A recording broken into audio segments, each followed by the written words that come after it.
Well, it looks like some of us were right about what JD is going to do, and it's go on a worldwide tour with his band, the Hollywood Vampires. At least that's according to an insider who's been talking about what he plans to do. He wants his life back. He wants to move on.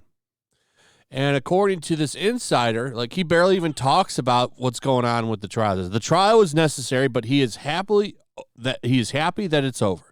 Although he is relieved about the jury's verdict, he isn't gloating about it. He isn't even talking about the trial now. He filed the lawsuit because he considered it necessary. He has moved on, though. He is now able to get back to doing what he loves. He enjoys performing and has a busy summer ahead. He is also looking forward to continue working. He wants his career back. He loves filming. So that's what he plans on doing.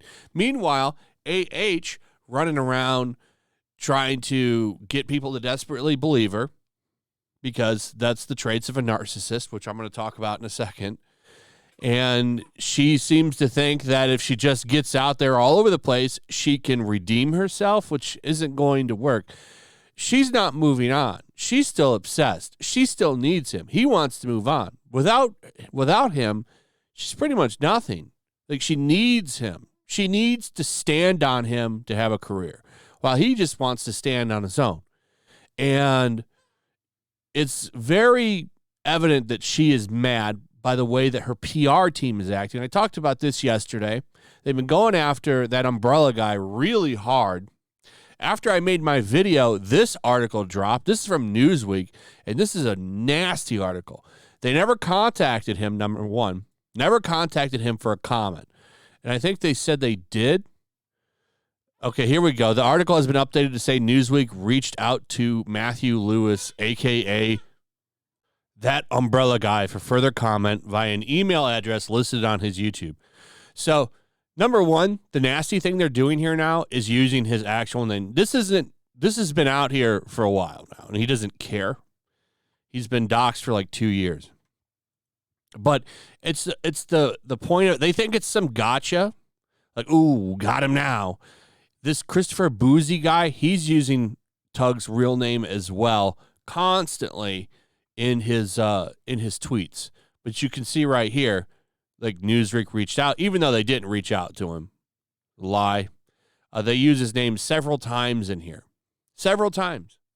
And there's a reason they're doing that. It's because now, when you search Tug, like, these are going to pop up with his real name, which is what they want. They're really going after him hard. So I wonder who's really moving on. Who's the more sane person here? Is it JD, who truly wants to move on and hasn't really said anything about this, just wants to do his music, just wants to go back to doing movies, while one of them does sit-down interviews and tries to destroy people and silence people that has spoken out against her BS. Just pointing that out. And then we have this. And this is what made me want to make another video about this. So we have a therapist with a YouTube account speaking out and talking about the nastiness of AH. And I thought it was pretty interesting. So this comes from Rise Beyond Abuse is the name of her channel, I believe, according to Inside the Magic. She says, what I have seen throughout this trial are the symptoms of narcissistic personality disorder. I agree with the diagnosis of borderline personality disorder, said Angelica. Right here, she says she will stand by her testimony until she passes away. Of course, the thing with the narcissist is that they lie. What is the motto of the narcissist? Lie till you end. It has been her way of life since a very early age. One of her defense mechanisms is to lie. She became what she has become because of emotional and physical trauma. Therapist goes on to say that they believe lying has become second nature for AH. She says, lying is second nature for her. It's a way of life. This whole trial has been one big lie on her part. Many of us, real survivors, agree to that, said Angelica. I thought this was really interesting. It's just another person with a background in stuff like this coming out and pointing out the obvious, that she's definitely not being honest here. And it's funny to see so many people come out and say that. While the mainstream, they want to run around and try to defend her as much as possible, and including some really ridiculous stuff, kind of like this thing. Look at this. Here's everyone's favorite garbage gaming website, Kotaku. Now, we know Kotaku is always available for hire, as we've seen through leaks in the past. So naturally, her PR team goes to Kotaku and says, we need you to write something up. And what does Kotaku do? Well, they do what they do best. They attach it to gamer games. Vilifying AH shows we have learned nothing from GG. Another situation where a bunch of liars got together to destroy things. So I guess there is kind of a connection there. But this is where we're at now. So now we're going to attach AH to GG. I just think it's hilarious to see this play out like this. And the fact that Kotaku is writing about this and the way they're writing about this tells me that her PR team is the one that commissioned this article. There's big money here to be on her PR side. I don't know where that money's coming from.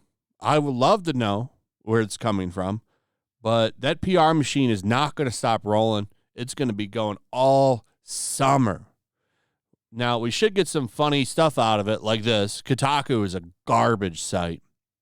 Not really going to win anybody over, but it'll be funny to see what they have to say. Like, this is a hilarious headline, and the article is an even bigger joke. We don't really need to go through it.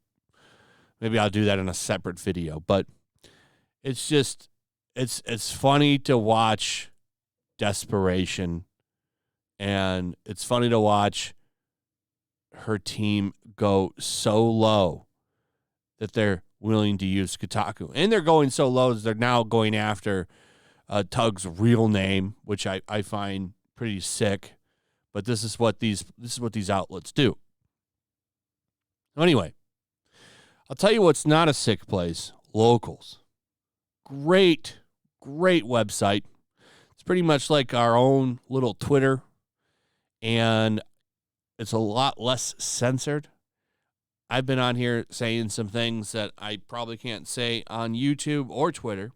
And it's been kind of nice. It's free. But if you want to, you can support. And a lot of you don't want to give YouTube money. So now here's your chance to not have to do that.